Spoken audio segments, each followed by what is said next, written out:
Hey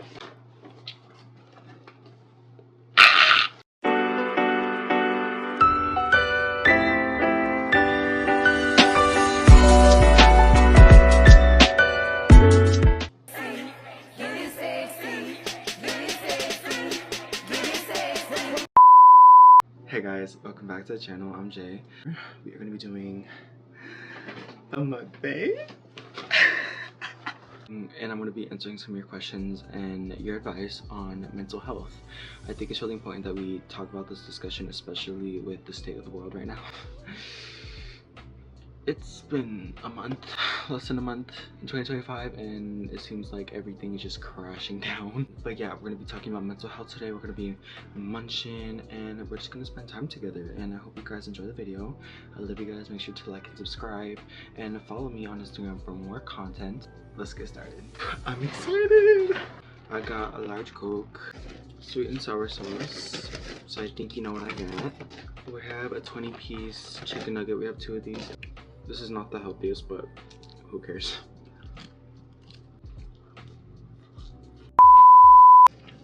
Oh my gosh, guys, can we talk about how the last video that went up, y'all were eating that up?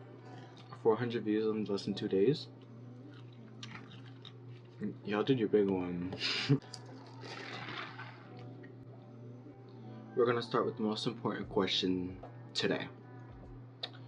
And that is, how does it feel to be a baddie with a dumpy? You know, it's really hard. It's really hard, you know. I mean, everything just goes to my ass, you know. It's just, it's tragic, really. And thank you for bringing that up, because, you know, for all my big booty girls, it's really important that we see each other, you know. This one's a little deep. But if healing takes time, how do you know when you're healing versus just distracting yourself from pain? I think to kind of differentiate when you're just distracting yourself versus like when you're healing is when you're able to look at old situations from a different perspective. You start to look back with a lot of light, you know. I think when you kind of maybe like almost appreciate it, depending on your situation, it's not as hard on you when you think about it, or like you like rarely think about it. Like, I think I know when I'm distracting myself, when I'm really busy and I get overwhelmed, but then like I know I'm healing when things start to feel differently, when I can look back at the past differently in a much better way than I used to. Yeah, healing is different for everybody. Don't take it from me. It's just, yeah. Yep, it's okay to cut people off no matter what they are to you. Don't settle for negativity. I definitely do agree with that. In certain situations though, I feel like it's easier said than done. If you want to like cut off your parents or your brother or like your grandparents, you know, those are very different topics rather than just like cutting off a friend. Like cutting off a friend, girl, done that before, snip snip, bye. It's different with family, but also it like really just depends on your situation. You know, I don't know what you've been through. We all love our own little things in our families, but I definitely do agree with that, because you need to protect your peace. And like, girl, like, keep that toxic shit over there. Like, why are you bringing it to me? Have you ever been through a depressive episode? How did you cope? I think I have. I don't know why. This is weird, but whenever like I think of like, you know, I've had people like tell me like, do you think you're depressed? Or like I'll think about it like in the past, you know. To me, like whenever I think about it, I'm like, bitch, you're being dramatic. Like, I don't know why. Maybe that's just like the Latino in me. I don't know what the fuck. How did I cope with it? This is like, again, like I said, this is not for everybody, but for me, I isolate myself. I isolate myself because you just, sometimes you just don't want to be around people. Like, you don't. You just want to be. You just want to be, you know. And I think you know, it's really good to be around those that you love, whether it's your significant other or your best friend or your siblings or whoever you know is close to you. It's really good and really beneficial if you're around them, especially if you're feeling depressed, because it makes it easier, you know. But in cases where you feel like you want to isolate yourself, I've done that before, and it's not the best sometimes, but also sometimes you need everything to be silent.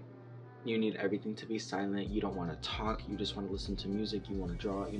I think, you can always go to a therapist and tell them what's going on. But the truth is, you know yourself better than anyone. You know what I mean? You know who you are. And so you need to think like, okay, what can I do to like get my mind off of that? Let me color.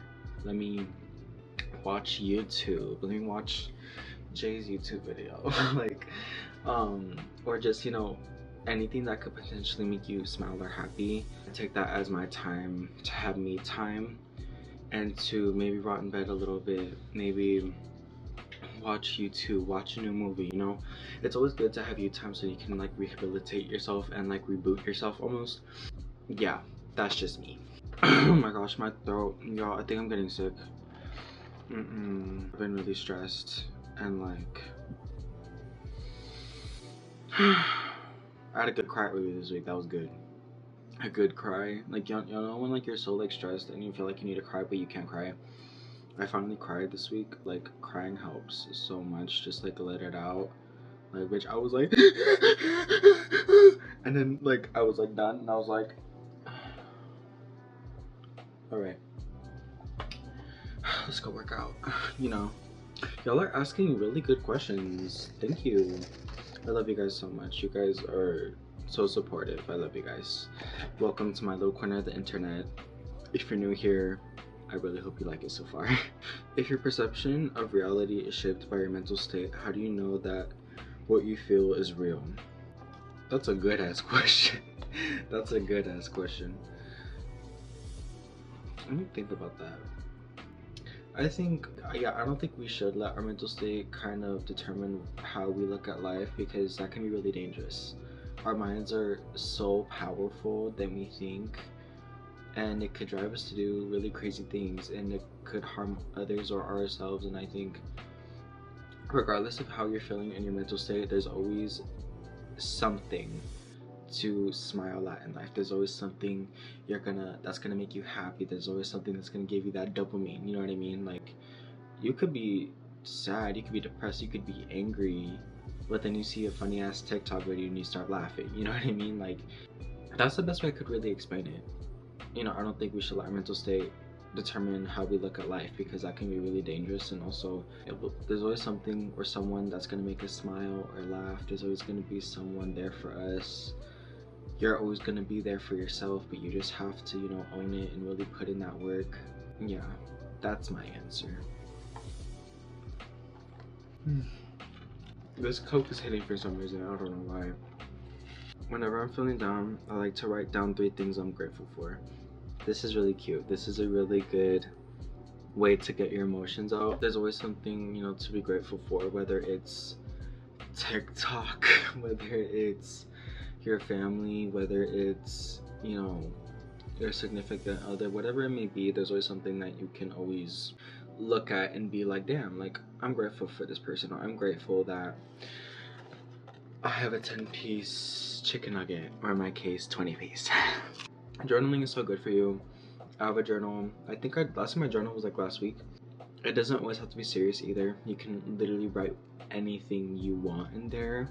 You can write everything you want in there. I don't.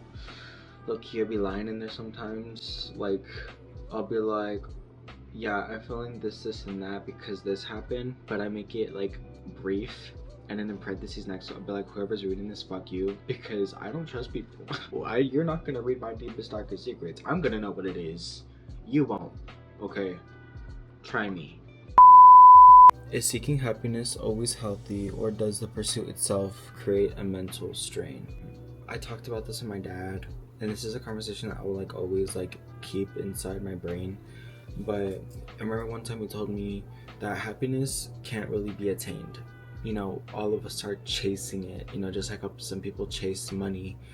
It's not always going to be so easily attainable, and even if you do have it, it's gonna get out of your hands and you're gonna have to go get it again. But I think having that expectation that you're gonna always be happy and not feel other emotions can be very damaging to your health, because you have this expectation like, oh, like I'm gonna be happy, and not realizing like that's not the only emotion that you're gonna feel. You know, you're gonna feel sad, sometimes you're gonna feel pissed, sometimes you're gonna feel sad, or maybe even depressed. You know, there's seasonal depression. You know, like you can't have that expectation in life where, oh, I'm gonna be happy. And it's always good to think positive, like, yeah, I am gonna be happy, but you also need to keep in mind that it's also very healthy to feel other emotions. And I think if you're always, you know, going in life with the expectation where you're chasing happiness, you're gonna feel disappointed a lot more than happy, because you're not gonna get that happy feeling that you want. Does that make sense? Look at me, am I giving Dr. Phil, girl? Oh my gosh. I'm full. Oh my gosh. Ugh. Damn. That was crazy. I really hope everybody enjoyed today's video. This was so good. Thank you guys so much for watching. I love you guys so much. Thank you guys for all your support always, and I really hope you guys got like a little bit of insight from today's video. I know mental health is such a big topic, and that's why I wanted to, you know, talk about it and really, you know, use my platform for good. Yeah, make sure to like and subscribe, make sure to follow me for more content, and I love you guys so much. Thank you for watching. I will see you guys next time. Love you.